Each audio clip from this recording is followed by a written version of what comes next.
دل مختلف خیالات کے لیے میدان جنگ بنا ہوتا ہے. کیسے؟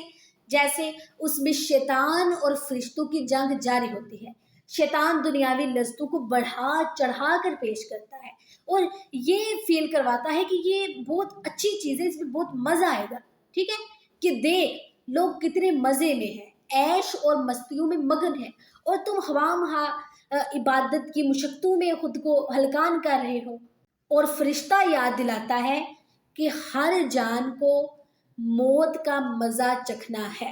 یعنی شیطان ہمیں اس قدر نفسانی خواہشات کے پیچھے لگاتا ہے کہ ہم کنٹرول ہی نہیں کر سکتے، اور ایک طرف فرشتہ ہمیں یاد دلاتا ہے کہ ہر جان کو موت کا مزہ چکھنا ہے. کلو نفس ذائقۃ الموت.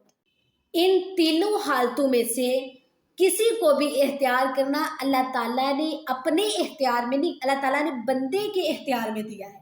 جو بہترین حالت ہے وہ اپنی محنت سے ہے، اور جو بدتر حالت ہے ہمارے دلوں کی وہ ہمارے اپنے کرتوتوں کے سبب ہے.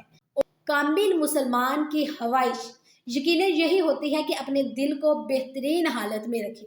اس کا طریقہ کیا ہے انشاءاللہ نیکسٹ ایپیسوڈ میں بیان کیا جائے گا. اللہ حافظ.